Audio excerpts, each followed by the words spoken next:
What is the strangest thing you've seen/experienced in life that you still can't explain? Many moons ago, a friend and I were driving on the highway heading to do some shopping and get food.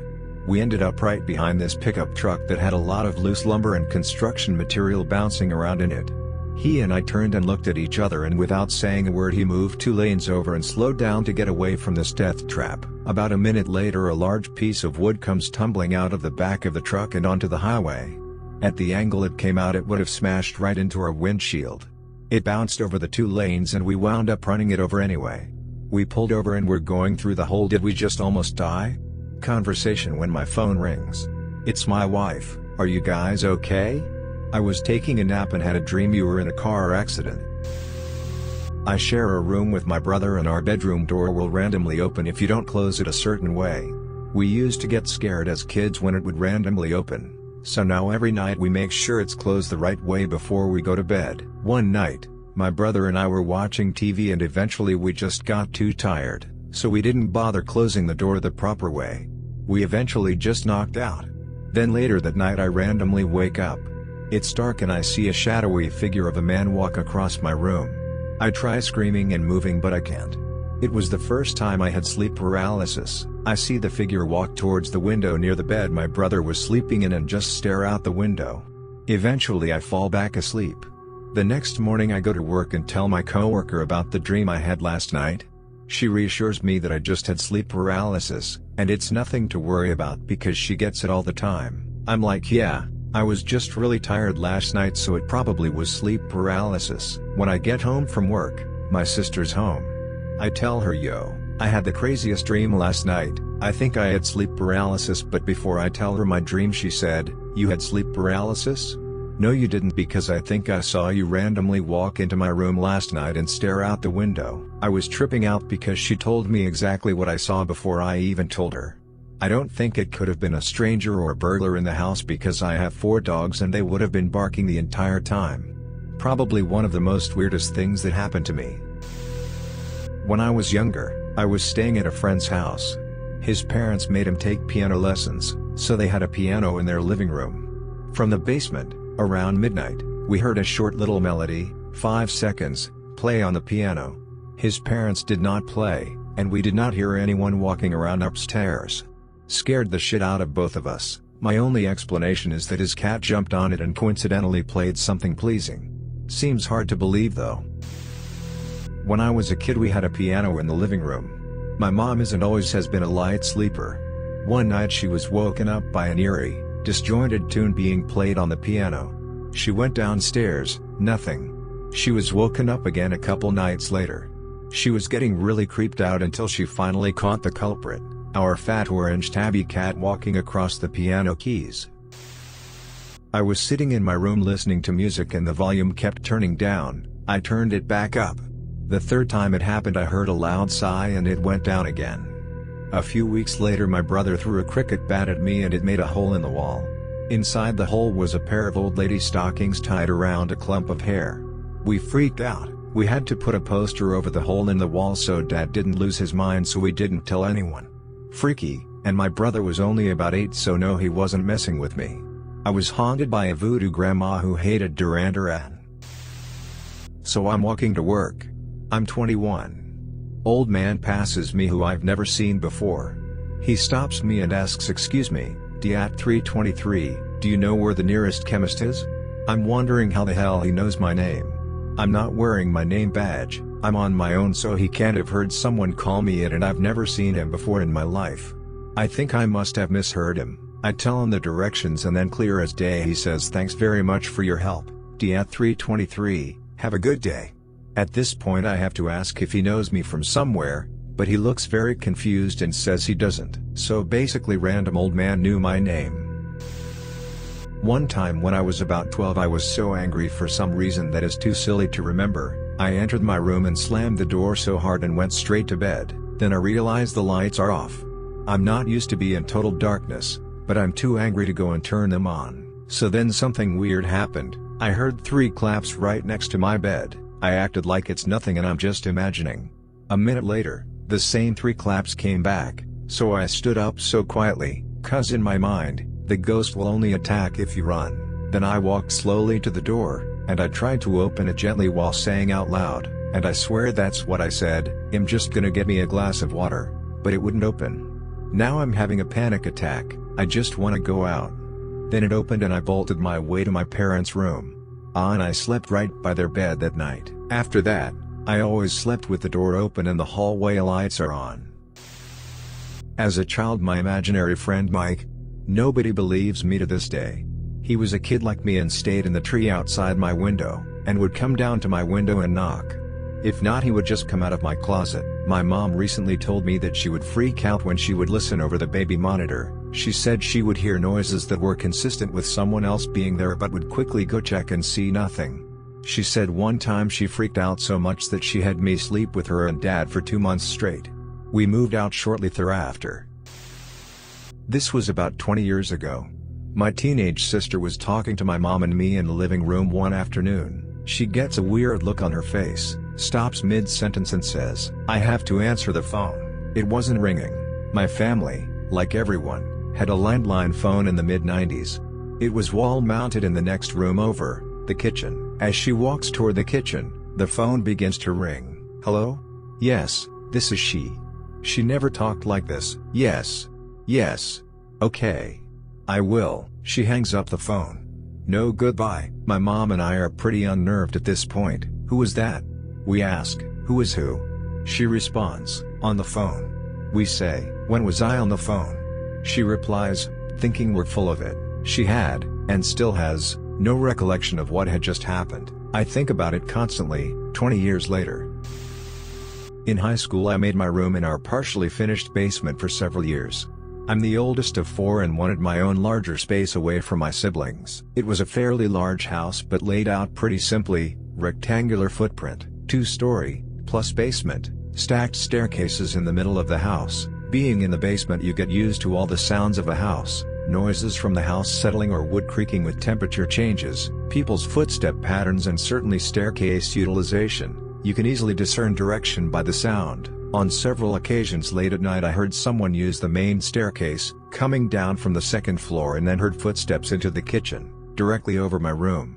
I would go up to get a drink and see who was up, only to discover nobody around. After the first time it happened, I would also go upstairs to the second floor to see if anyone was awake and wandering, in an attempt to rationalize that maybe I was mistaken and the sound was someone going upstairs. This was also not the case. I would never find anyone awake. Several years later we moved out of the house, job relocation, and I had 3 close friends come over and we camped in the basement of the completely empty house one last night before the move. My family was at a hotel and all our belongings in a large moving truck. On 4 occasions that night we heard footsteps both on the main floor and the stairs while we were the only people there. Like normal, went upstairs to investigate and or see if someone was playing a trick on us, each time with nothing to see. We ended up bailing out of the house sometime around 2 a.m. to a friend's house. Fast forward about 12 years and that house comes up at a family gathering, and 2 of my 3 siblings, without any prompting, immediately say they thought that house was haunted, and then share similar stories. My sister remembers frequently hearing noises like footsteps while she was the only one home. My brother told us about several instances he heard footsteps in the hallway and expected my father to be checking on him, only to look up and see nothing, including 2 occasions when his door opened and when he saw nobody there he yelled for my dad. My dad corroborated that story. None of us had ever shared those things with each other. I am a skeptic when it comes to supernatural/paranormal type stuff. I don't entirely disbelieve it, but I'm more inclined to find scientific evidence or reasoning. Still, all these years later, I have no explanation for that stuff. When I was little I would play soccer with the neighborhood kids in front of different neighbors' lawns. I was sitting next to the fence just watching when I heard something say my name in strange voice. I completely jumped because no one was next to me or behind me. Never found out who or what said that strange bird-like name calling. Met my friend's new girlfriend and we both felt an instant connection, non-romantic. We knew each other, but from where? Started guessing from where we worked, back through older jobs, then neighborhoods we leave, back through school. Finally arrived at the hospital we were born at. We were both born at the same hospital, but that wasn't too odd since there were only 2 local ones. Kept going and were born on the same day. Never found any other way we were connected to explain the feeling we both had. We must have really bonded in that nursery. My grandfather had ALS and for many years, he was completely paralyzed and unable to communicate verbally. But his mind was fully functional. We were always close. When my family was between homes, and there weren't enough beds in my grandparents' house to accommodate both my family and my uncle's family, I ended up sleeping out of necessity in the king-size bed with my grandparents. Me and Grandpa would get up at 6 a.m. together before everyone else and make orange juice for my grandmother. He used to tell me war stories that he never, ever told anyone else. We were close while he was sick, and I lived half a country away from him, and I always had amazing dreams and nightmares. I had night terrors as a young child. Most nights I have nightmares that I either remember or hear about from whoever lives with me. Apparently I scream, cry, and induce fear in anyone who stays in the same house with me every night due to this. So with my dreams when Grandpa was still alive yet completely immobilized, I'd have dreams as always where I'm terrified and trying to escape whatever horrible thing is chasing me or what evil thing that has a hold over my dreams almost every night is winning the fight. But there were a few times, more than a few nightmares, wherein Grandpa would unexpectedly, and almost like an anachronism or ridiculous plot twist, just show up at the worst nightmare sequence, and he'd take my hand or lead me away and somehow save me from the evil thing that was consuming the dream. I remember specific dream memories where he was holding my hand and walking me away from something terrible that I didn't commit to dream memory. Each time this happened, I'd ask him, "Wait, aren't you sick?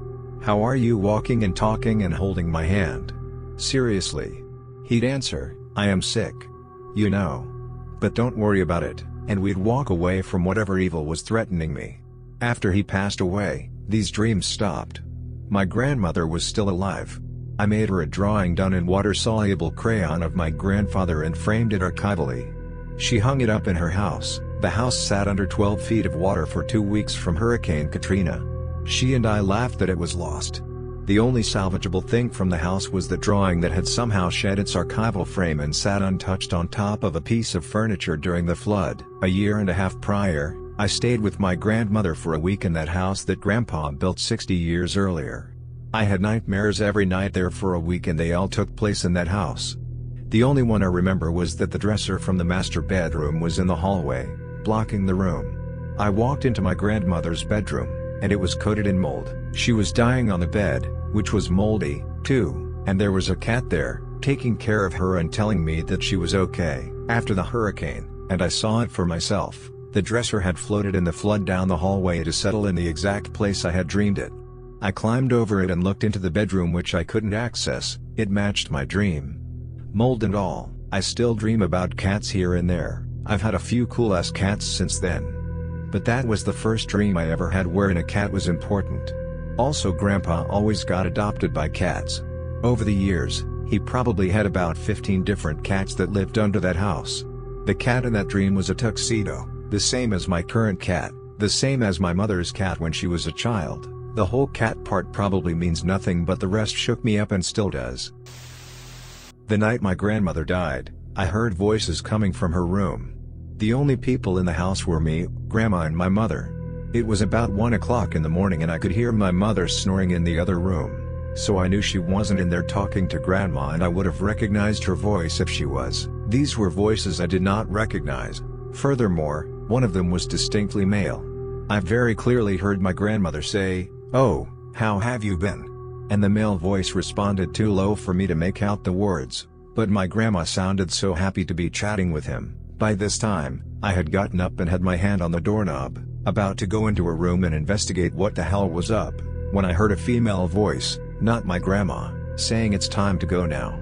I heard that, and my whole body just froze. It's hard to explain, but I just had this terrible, frightful sensation that it would be very, very bad for me to open that door right then. I just backed away very slowly and went into my mom's room instead.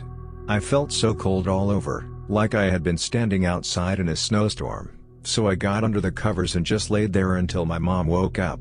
Then I told her I thought Grandma was dead. She was. I still miss her. Even though it was terrifying for me, hearing that exchange has made me less scared of dying. Grandma wasn't scared of the voices. She was happy. She wanted to go with them.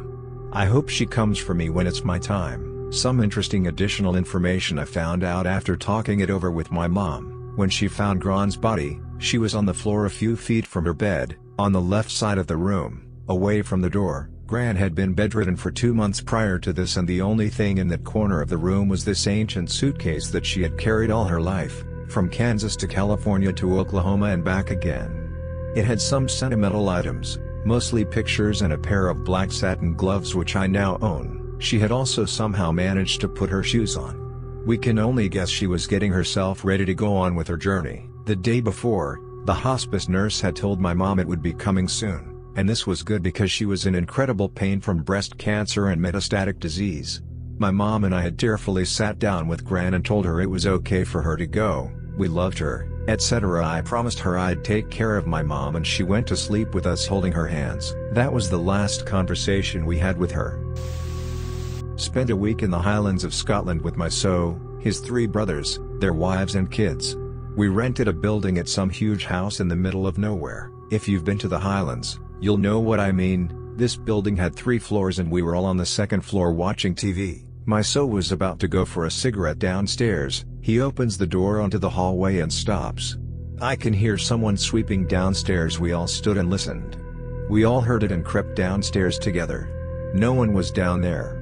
The next night I was on the top floor in the bathroom. Someone walked down the corridor and stood outside the bathroom. I could see their shadow under the door. I called out and said I would be a moment. I came out and no one was there, but I could still the shadow under the door just before I opened it. The building also had a pulley system to bring bags up from the bottom floor. It was not used and chained up, but we could hear it moving during the night. One night my son's brother went mental at the kids, 4 boys aged between 8 and 13, because he could hear them running up and down the halls and it was really late. He went into their room and they were all fast asleep. By the end of the week we were all sleeping with the lights on and made sure we were all together in the same room in the evenings before bed. Prefaced with the obligatory "I don't believe in ghosts" disclaimer. A friend had me over at the duplex he just moved into, and the first thing he says is, "Just remember to be polite." Goes on and on about how there's a ghost that moves his stuff around when he's rude to his mom, talks too loud and the neighbor hears, etc. whatever. Later that afternoon, he shows me a video he took to test out his new camera, where it shows his room, then swings around to him making a goofy face. In the swing, there's a blue and yellow blur. He insists that's the ghost. I think nothing of it. Again, whatever. That night, he's asleep. I run upstairs to pee. I don't bother closing the door, or sitting down to make less noise, which I guess was considered not being polite, because on the way back downstairs, I can't see anything but blue and yellow flashes and swirls. As a kid, various relatives used to take me on trips, zoo, museums, amusement park, the movies, etc. One of these trips, my grandfather took us kids to the movies. Now these old movie houses date back to the days when they had live stage entertainment, vaudeville. This old theater my grandfather took us to had an orchestra pit, even though it's never been used in decades, seeing as how vaudeville has been dead all the time. I was following my grandfather in the area between the front row seats and the orchestra pit. When just out of curiosity I peeked into the orchestra pit. There was no floor. One could see into the basement, but on the basement floor was, well, you ever heard of the old Humpty Dumpty poem? Humpty Dumpty sat on a wall. Humpty Dumpty had a great fall, etc. On the floor of the basement was a large man-sized egg with a happy face painted on its shell. It had arms and legs.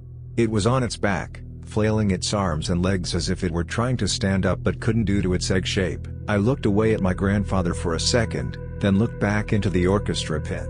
This time the painted expression on his face changed. Now the painted expression was one of grief and frustration. The eyes were closed and the mouth was in a grimace. I looked away for a brief second or so and looked back into the orchestra pit. This time there was no egg. Just the bare floor of the basement. I looked away again. Just for a few seconds. I guess looking to tell someone what I saw. But then looked back into the orchestra pit. This time the orchestra pit floor was there. I couldn't see into the basement anymore. The orchestra pit floor had only a small handful of wooden folding chairs on it.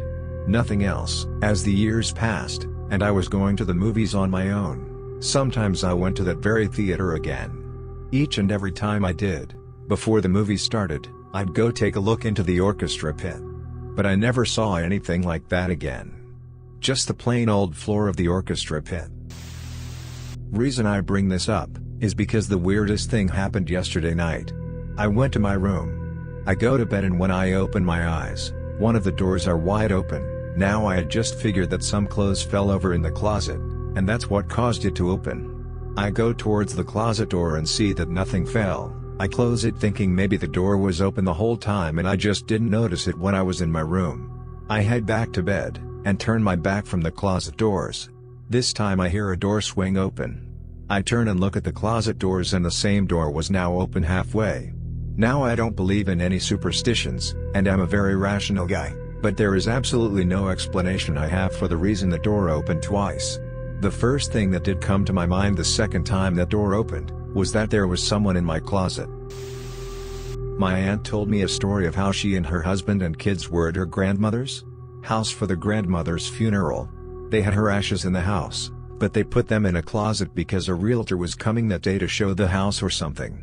Every time my aunt would walk by the closet doors they'd be open. She'd close them, she'd walk by again later and they're open so she'd close them again. She finally asked later if anyone kept opening the closet doors and nobody said they did.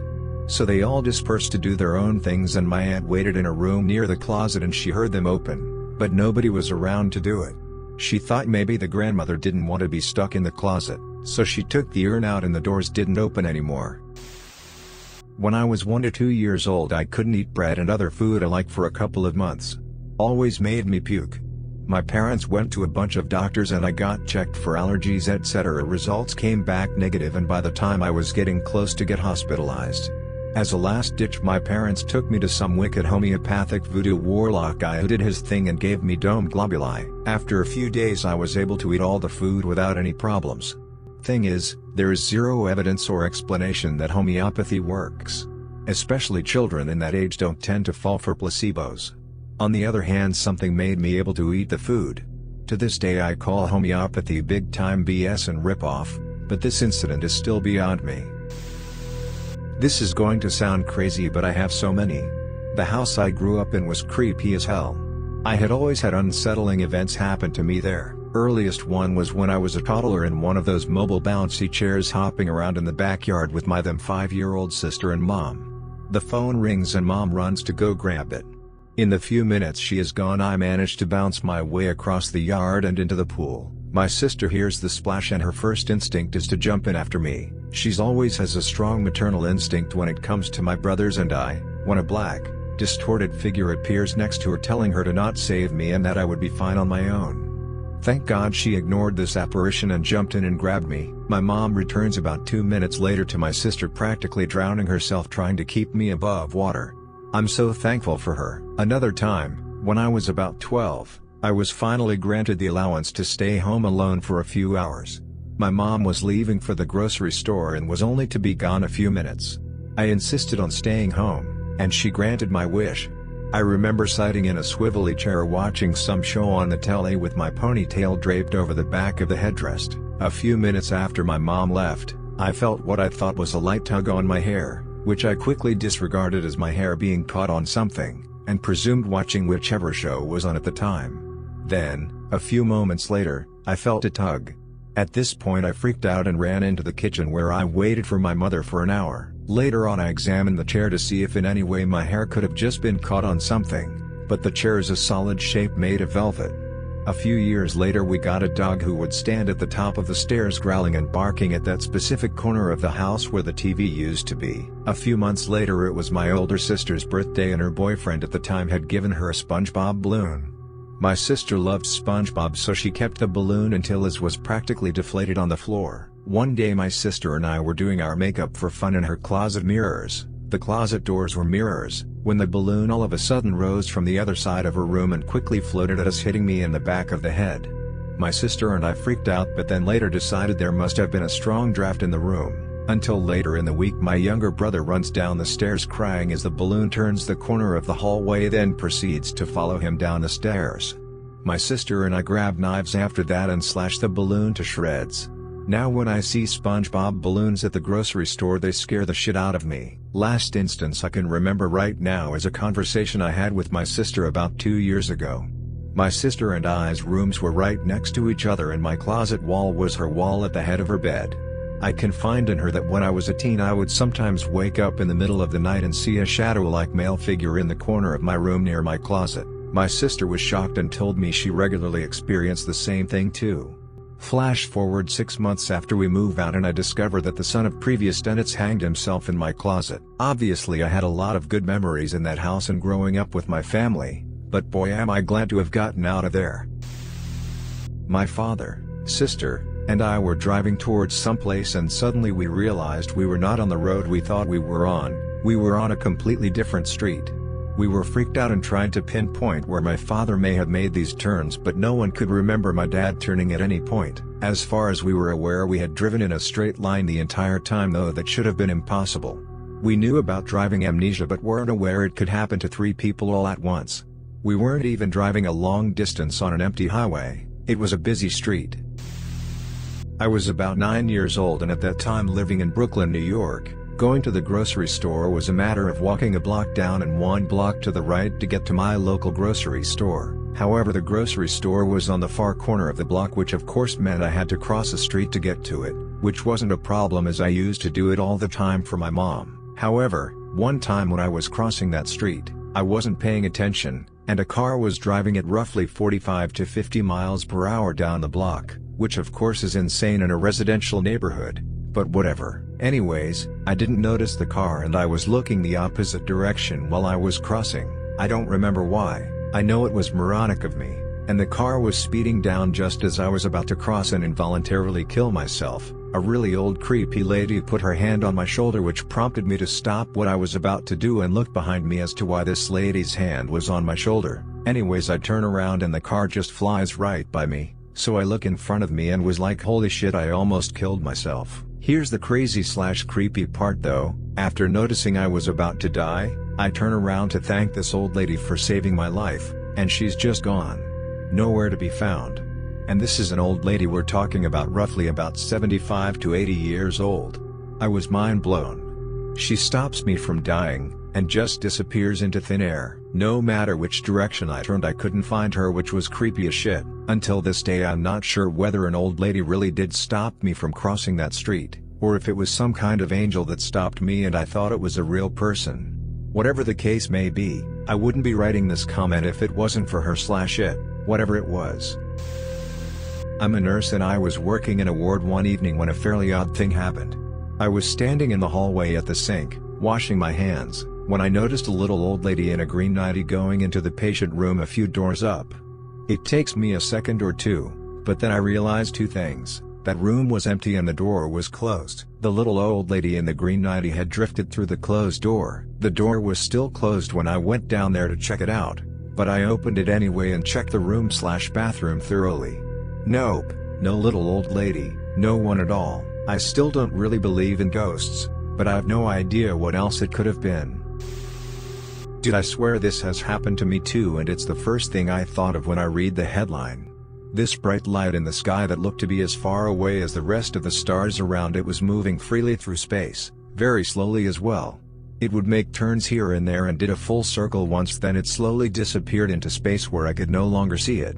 Overall the experience lasted maybe 3 minutes and the entire time my eyes were wide open and I was constantly thinking, WTF am I witnessing right now? WTF is that moving light? I remember it so clearly even though it was about a year ago. I want to believe it was some alien ship moving about in space. No way it was a star or satellite because of how slowly and freely it was moving. Before my so moved in I lived in this same apartment with just my cat, Minky. At 8 p.m. the doors are locked for safety as this is Section 8 housing and it protects those inside. One night at around 11 p.m. I'm up watching a YouTube video on my laptop on my bed when loud knocking starts up. At first I thought it was from elsewhere or in the video, only to realize it was coming from the door into my apartment. I'm on the 2nd floor and my cat is in the little living room so I can go out the window. I just sit frozen and listen as it got louder and it sounded like the knob was being jerked around. It's a curved one that you tip to turn. I grabbed for something on my bed just in case. Soda bottle, okay. Whoever it was just pounded harder and harder, turning the damned handle frantically until I thought the door would break. It's a heavy door, thank God, but it was strained. Then just like that it stopped. I sat for a few moments in silence, then got up thinking maybe I imagined it. I looked into the living room. My cat was curled under a chair with his tail puffed out, eyes wide. Nope. Not just me hearing that. I went to the peephole, nothing, so I did something I regret. I opened the door after unlocking it. Nobody. I quickly closed and locked it. Next morning I saw the paint on the door was scratched up and the metal around the handle was scratched. My lock was the first to get an upgrade after that. When I was around 17 or 18, I'm 42 now, I accidentally got my girlfriend pregnant. She had a miscarriage early on, so needless to say it was a really stressful time, and nobody knew about any of it. One morning a few days after the miscarriage, my mom pulls me aside and asks me if my girlfriend is pregnant. I went into full panic mode and asked her what she was talking about. Evidently, she had a dream that she was standing on a beach and turned around and a little girl was there with her arms outstretched like she wanted to be picked up. The little girl called her grandma. I still get chills about that. Me and a friend were sitting outside under a tree on our comfy lawn chairs pulling away at the hookah. It was around 8 to 9 p.m.-ish. Then out of nowhere I see my friend look up and said, "I don't want to sound weird or look like a weirdo, but I'm not the only one seeing that, right?" I look over my shoulder and in the night sky what looks like a huge cluster of stars is just floating by slowly, every color imaginable, hundreds of them. We watched it go from the west to the east all the way until it went out of sight. A few minutes later some people were walking past and they asked us if we saw it too. Looked awesome, yet it was creepy because how do you explain that? Another one comes to mind. A few years ago, also late-ish at night, we were on our way to a corner shop with my sister and her boyfriend. She points out something in the sky. I look and it's exactly like those triangular-shaped things with the light on each corner that you always hear people talking about on the UFO shows. It seemed like it was about 200 meters from the ground. We followed it a few blocks to where it went over a mountain and we couldn't follow it anymore. Only when it went over the mountain you could see how low it was actually flying. Should probably also add this is in South Africa. Shit like that never happens here. I was standing in my yard, tossing around a frisbee, when suddenly it feels like someone just slashed a razor across my forehead. I put my hand up and it comes down bloody. I have no idea what it was, but something sliced open my forehead. I looked around for a bit but I didn't see a thing. Eventually gave up and went in to patch it up. I like to think some secret government agency was trying to take me out before I became too powerful, but they messed up. But it was probably just a leaf or something, knowing my life. When my husband and I first started living together we had some strange occurrences like that. Wake up in the morning and every cupboard is open. A few nights later, every single dish is laying on the ground. We were freaked. Was it my crazy ex stalking us?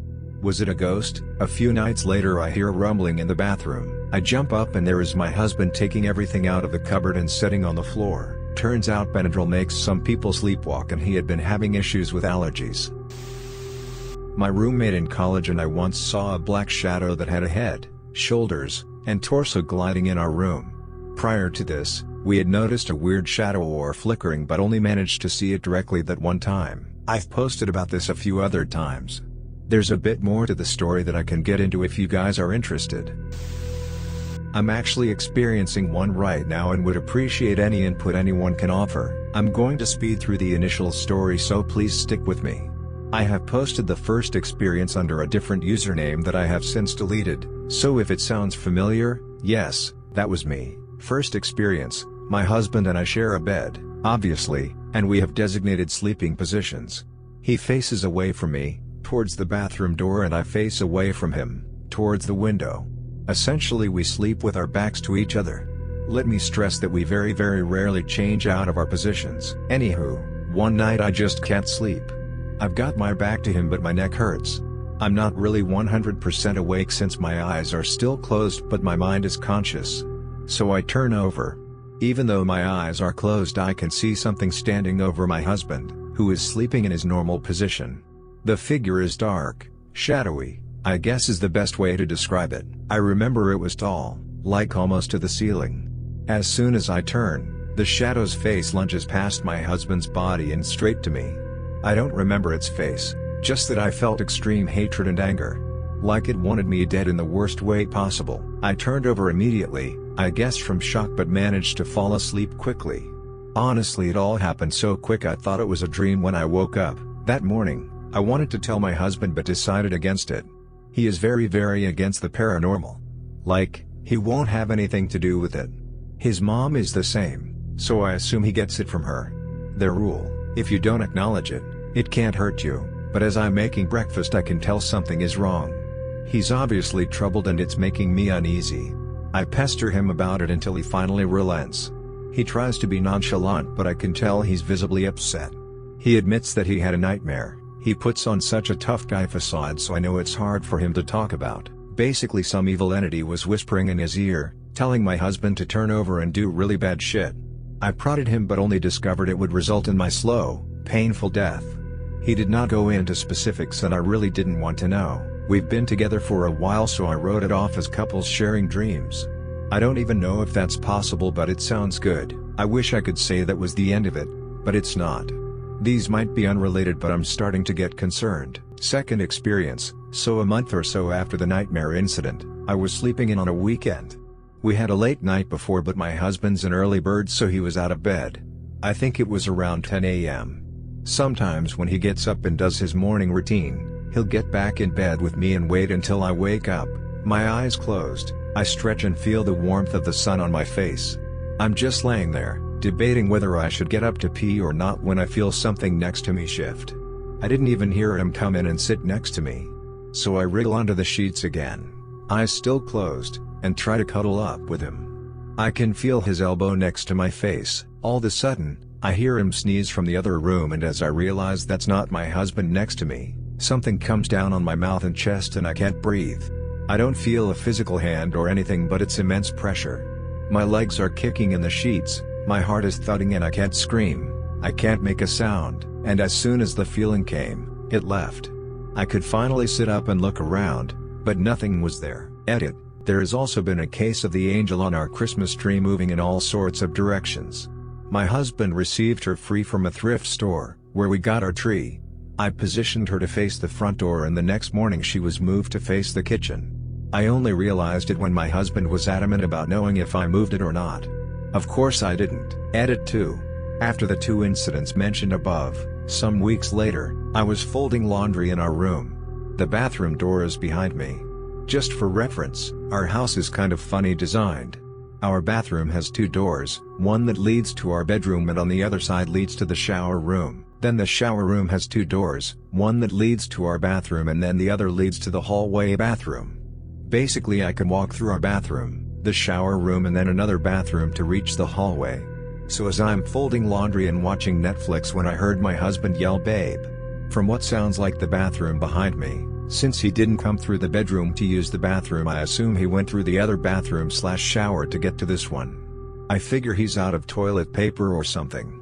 I knock on the door, I can see the light on underneath, which I'm pretty sure wasn't on before, and say yeah. No response. I knock again and nothing, so I go to the hallway, through the other bathroom and through the shower and notice the door from our bathroom to the shower is open. And there's no one in there. Turns out my husband is just sitting on the couch, watching TV. I asked him if he just called me and he says no. I ask our daughter, 6 years/0, who is sitting next to him, who is in the bathroom and she says no one. This time I'm in the living room, watching TV. Our daughter is in her room and my husband I assume is in our room. Wherever. All is quiet until I hear my husband scream at my daughter.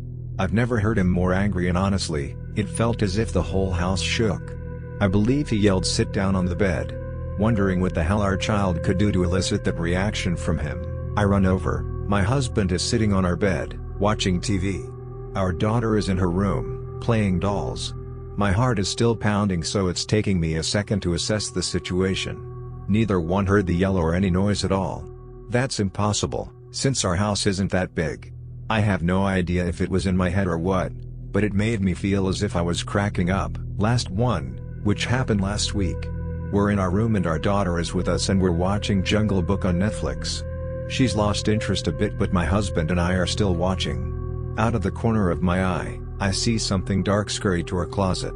I think it would be about the size of our 6-year-old, if she was running on all fours and dressed in all black. My first thought is it's just the light playing tricks on me, only the lamp and TV were on and it's a bit dim in our room. But the same time I saw the scurry, our daughter leans towards it and goes "hey."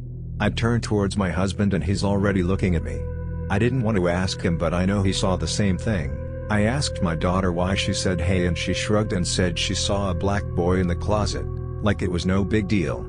For the record, we established she meant black in the way I saw it, all black as in the actual color and not of African descent. She also didn't really know if it was a boy, but she said she thought it was because it had no hair. It was then my husband said stop, so the discussion ended. Honestly, the first incident, nightmare, I thought it was sleep paralysis too.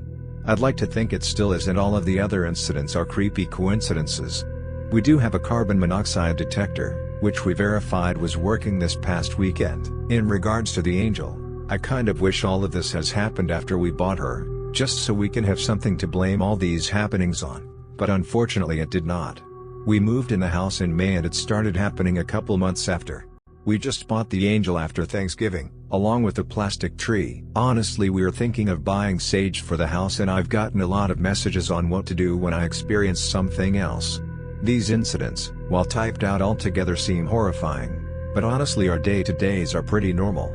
Of course it is pretty freaky to experience each and every one out of the blue. I will speak to our landlords about the history of the house or any experiences they may have gone through, or previous tenants, but our neighbors haven't mentioned the previous tenants talking about anything paranormal.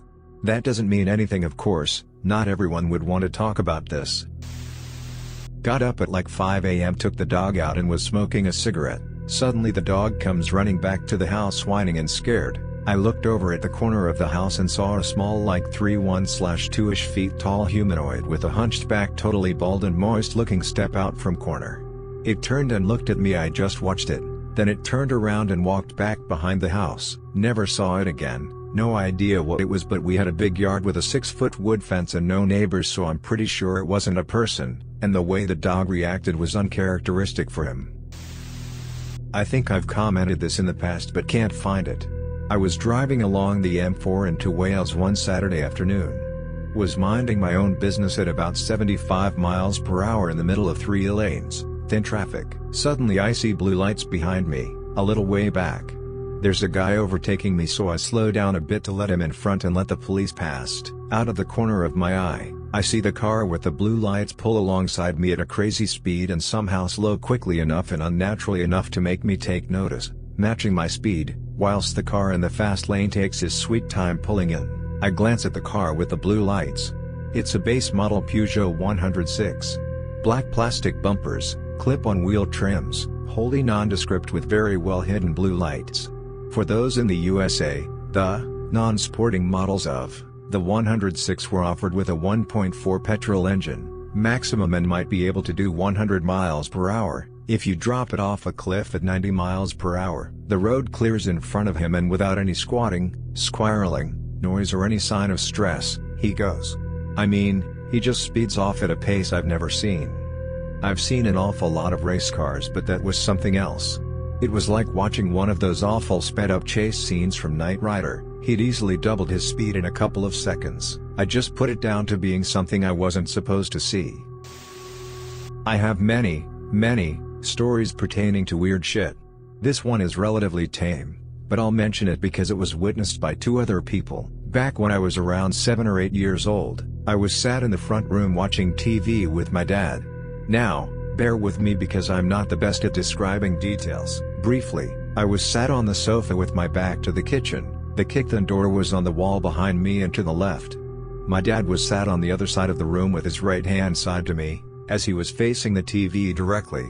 The wall to the right was just an external wall, nothing fancy. The wall to the left, which my dad had his back to, was an internal wall, behind which were the stairs. To the far left of the room and directly behind my dad were 2 glass paneled doors through which I could see the front door, which was directly in front of the aforementioned stairs. Directly ahead of me and to my dad's left side was a large bay window, right, so, suddenly, both myself and my dad hear the front door swing open violently. Weird, because the front door is always locked. Weirder still is that I can see the damn door and the thing hasn't moved. My dad performs a WTF 180 to be greeted with the same sight as me. The door has not moved. A second or 2 later, we hear the door, which still hasn't bloody moved an inch, slam shut with such force it vibrates the wall, just as my mom is running through from the kitchen, also WTFing. We all hear someone bounding up the stairs in what sounds like heavy boots. Very unambiguously heavy footsteps, booming up the stairs. Myself and my dad launch into action. We check the front door, it's locked.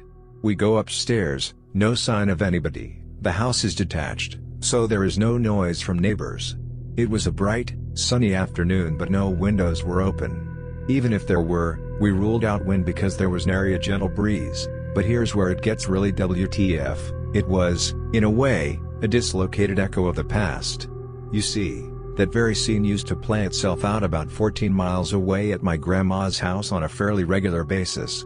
My uncle, her son, would come in after a long day of drug abuse, tripping balls, slamming the door as he went and bounding up the stairs in his heavy Doc Marten boots. Weeks before we heard this auditory phenomena, said uncle took his own life. That one sticks with me. Always has, always will. I was at the driving range, golf, towards the end of the day when hardly anyone was still there. With only a few balls left, I decided to pull the driver out of the bag. Hit 3 or 4, each going about 270 to 280, but I really clocked the last one off to the right. The driving range I go to has a big net held up by wooden posts running along the right side of the range to prevent balls from making it to the mini golf course directly adjacent to it. I watched the ball to see if it would clear said net. There wasn't anyone at the mini golf course, so I didn't yell for or anything. I just wanted to see if it'd clear the top. Just before it reached the net, I heard a metallic ping and the ball was knocked straight down. The fence is made of netting. No metal on it, at least not in the place where the golf ball was when it was knocked down. Still can't explain it. I'm an atheist. One day at about 10 a.m., my mother, who was somewhat of a matron in the neighborhood, gave me a $20 and sent me to the grocery store. She told me to get a small brisket, make sure nothing over $10, some green beans, and some scalloped potatoes. We already had milk. Oh, and don't forget a pack of cigarettes, and bring me a receipt and my change. Off on my merry way I went. Well, maybe not merry.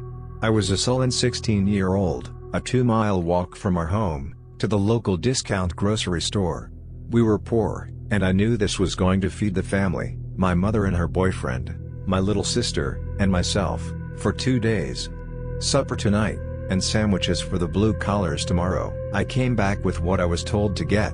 Total was $18 and some change. She was willing to overlook the 50 cents for a candy bar. Mother put the brisket on the smoker.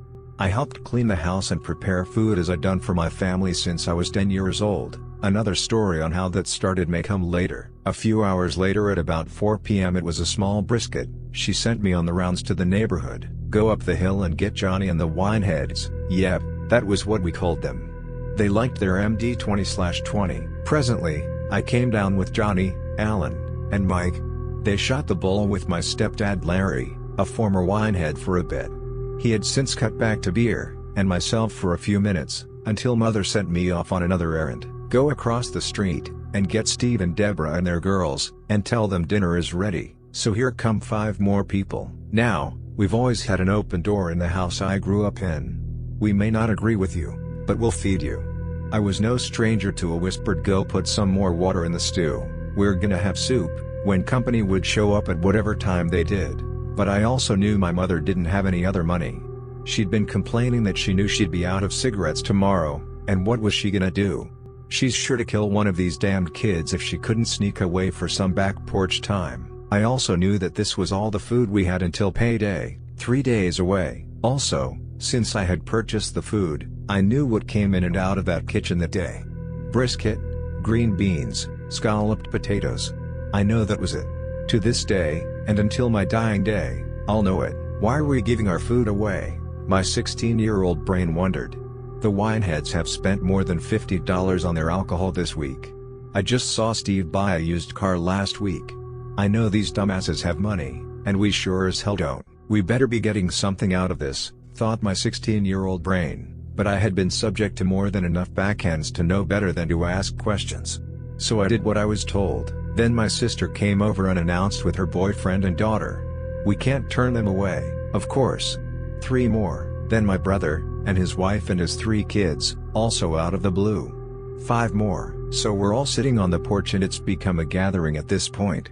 The early autumn sun is going down, and dusk is setting in. Children are running around, wineheads are being wineheads, and everyone is having a good time. We're about to serve paper plates, of course, because I'm not washing all those dishes, and mother tells me, "Go next door and get Chris and Mark, tell them we're about to eat and they're welcome to come."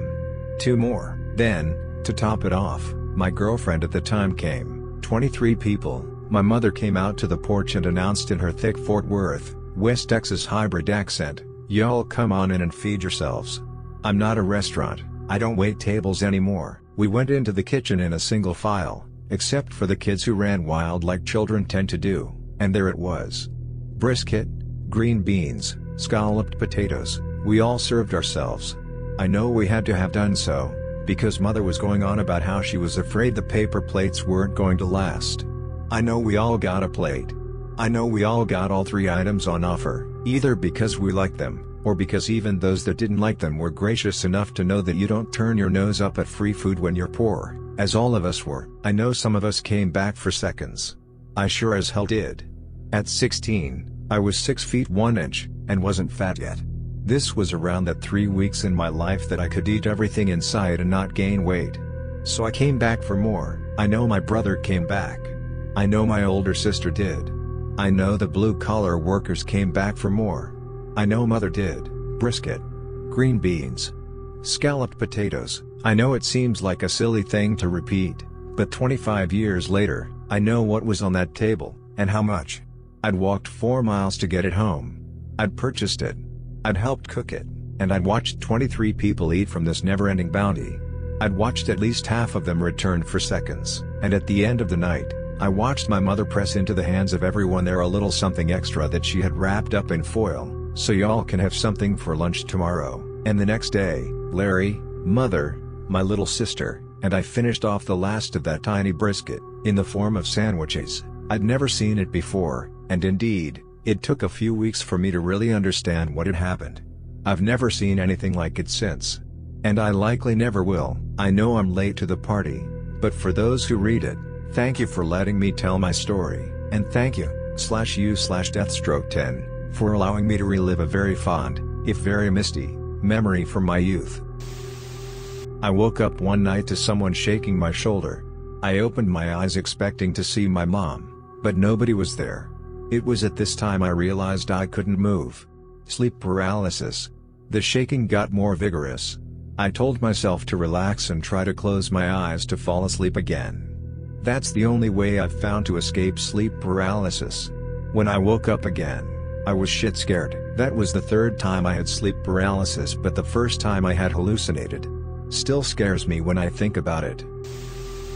Not me, but my dad said that shortly after my stepmother died he was lying on his bed about to go to sleep and he felt someone sit at the end of the bed. He looks up and no one is there, but the way he described it was he just knew it was her. He said a few words to her how he would look after the family and he loved her. He said that when he finished talking, the bed kind of lifted again as it would if someone got up after sitting at the end of the bed and she left. I find it particularly interesting because he is ex-military, kind of no nonsense. Doesn't believe in God or ghosts or aliens. Isn't superstitious in any way and was just kind of perplexed by the whole thing. Camping with a few friends. Friend and I take a few beers down to our fishing poles. We'd been catfishing for hours and kept hearing the bells go off but couldn't land a fish. We each sit down next to our poles and eventually we both lay back to look at the stars. As we're shooting the shit on UFOs and the supernatural, a blinding light appears for a split second right above us, maybe 40 to 50 feet in the air. It was as if a flying, invisible person with an invisible camera had taken a picture of us.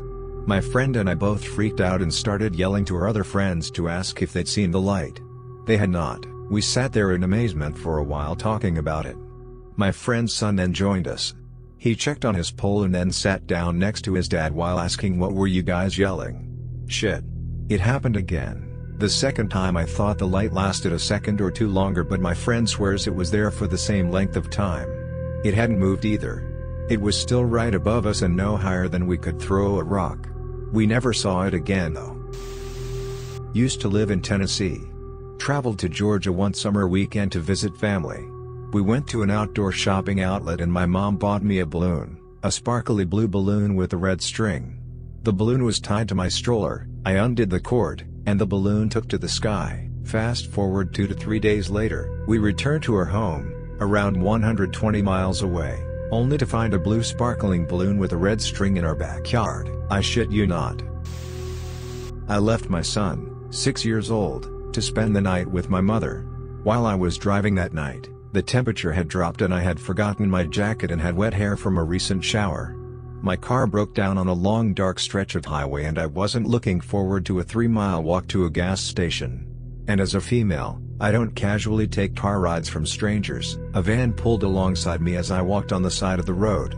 I didn't approach the van. The driver noticed my hesitation, so he turned on his dome light so I can see the occupants.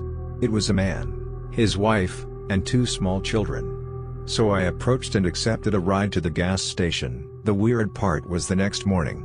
I called my mother to check on my son and told her about my experience. She said, hang on. She put my son on the phone and told him to describe his dream last night. He said, "Hi mommy. I had a dream last night that your car broke down in the dark and a van stopped to pick you up. It was a man and his wife and 2 kids. As a young kid I was vacationing in Croatia with my mom, uncle and aunt. After about 2 days there I woke up in the middle of the night yelling and screaming that we must go home because grandma is about to die. They tried to calm me down but I wouldn't budge, so we decided to leave in the middle of the night. She passed away from a heart attack about 2 hours after we arrived home. I also had an extremely vivid experience in my dream about meeting God, getting punished for all of my mistakes, dying, being reborn, and seeing my entire life in fast flashing pictures. Creepiest experience ever. Last year something weird happened. It was late night, I don't remember the exact time but it must have been about 2 a.m. and I was laying down on my bed watching some videos about cake design, minding my own business when something which felt like 2 cold fingers slapped me on the left cheek. My first thought, as funny as it might seem, was maybe it was a tiny lizard who fell from the ceiling because earlier that day I found a small black lizard on my jeans and as I was removing it I noticed it was cold. Anyway, I dodged to see if there's anything on my bed and came to a conclusion that there's nothing there. I even lifted up my pillow and blankets, maybe it was a drop of water but my cheek was dry. And then, as I was getting up to look in other places for lizards or water, I heard a loud gasp right in my ear. It was really loud and it sounded like someone who was holding his breath for so long underwater was finally able to breathe. I have no idea what that was and I just can't remember what happened next to this. The last thing I remember is to be terrified and prepared for something else to happen but I can't remember to turn off the computer, to lay down in my bed and falling asleep peacefully. It's like the memory after that happened was erased somehow. When I was 6, I woke up one night not remembering my past. It felt like I was reborn or something. I couldn't recall anything, except one dream about stepping on a big green caterpillar. I've never told anyone about this, nor do I remember my childhood before 6. I was 10 years old or so out in my grandmother's backyard. She lived on a dead-end street lined with large old maple and oak trees. Seems like a large number of those trees were past their prime and most their branches were bare. Her road was creepy, especially in the fall when all the trees were bare and the street was dark. She had a large poorly maintained yard that was lined with craggy old apple trees along the back. A stubble field grew on one side of her and an apple orchard grew on the other. Beyond those old apple trees that marked her property line, lay an old stubble field. In the back third of her yard grew a nice maple tree. It was the kind of tree that had a bunch of branches low to the ground. Or at least low enough for a 10-year-old boy to climb on. It was the perfect tree for a fort. Many, low-hanging branches, it was just right. Weird things went on at that house. Things I can't explain. I traversed that yard fore and after the house then out to the tree line often. That day was no different. Word picture painted, context outlined. Let me explain what happened. As I ran from the house toward that maple tree I was very focused on getting there as efficiently as I could. About halfway to the tree, eyes focused on the ground ahead of me, I found myself floating above my still running body. I was experiencing what some call an out-of-body experience. I guess, it scared me to death. It seemed surreal. I was floating, looking down at myself from 5 feet above. I panicked and slapped myself in the face to awaken from this whatever it was. At first this condition did not want to go away. In what seemed like 30 seconds, I was back to myself, running towards my target. So yeah, not sure what that was about but it freaked me out pretty bad. A long time ago I lived in a one-story house, 3 bedrooms, a living room, and a kitchen. This house had 2 fireplaces, one in the living room, and an old metal iron one in what was my room. Some nights, I would hear sound coming from or behind the old fireplace, like music. But not creepy music, it sounded like a modern, late 90s, early 2000s, rock radio station. It seemed to have commercials, have a DJ, and play rock music. Initially I thought it was my dad listening to music in the living room, but I realized that was impossible when it would play even when my dad was asleep in his bed.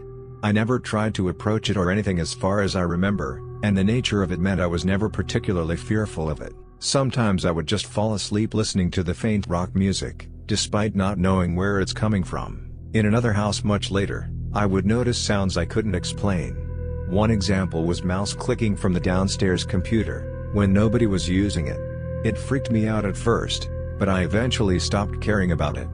Twice I heard loud crashes somewhere in the house, searched it with weapons, and found nothing. Twice I noticed something in the kitchen would be vibrating or rapidly ticking. Once I zeroed in on the source, I could note the object, kitchen stuff, like a glass or food container, was not visibly moving. Touching the object made it stop, in one case just putting my finger on it. On one occasion while in the enclosed patio, I heard growling coming from the darkness in the backyard. I immediately went back inside. When I was 7 I was having a playdate with a friend and we made a stop by her grand's nursing home as her mom went in to see her. Being young and the fact that I didn't know the gran, my friend and I stayed outside and played in the gardens.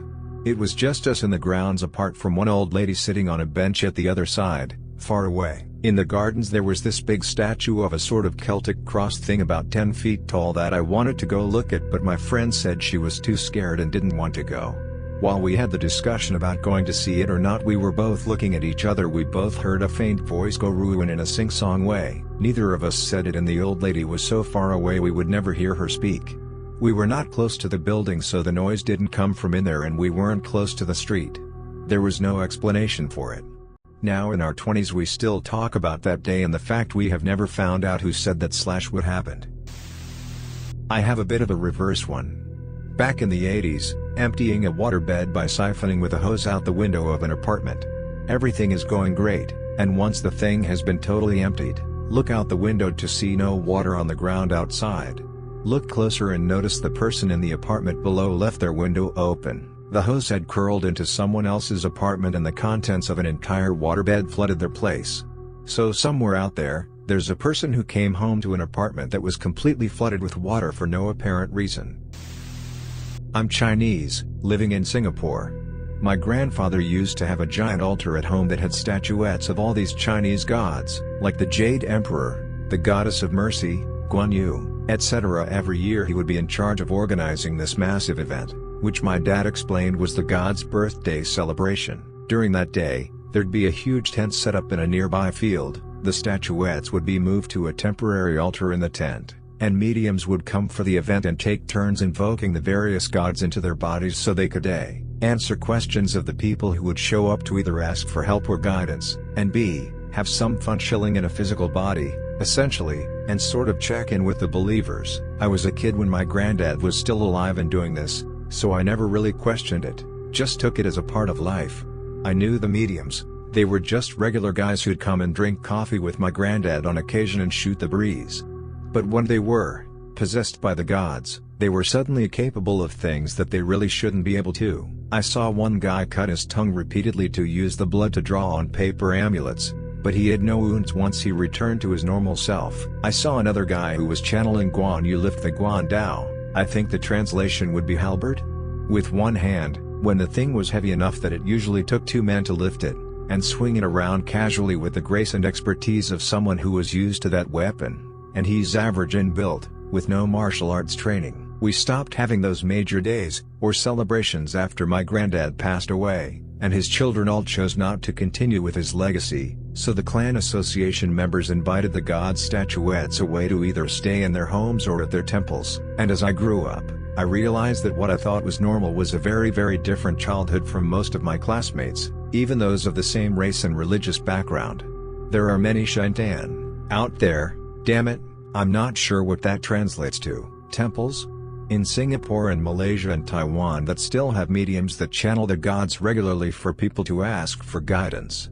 There are, of course, many that are full-on con jobs, out to cheat desperate people of their money or worse. Considering the fact that my granddad lived in a tiny one-bedroom apartment and didn't leave much to his children upon death, we were either the worst con people ever, or all that was genuine.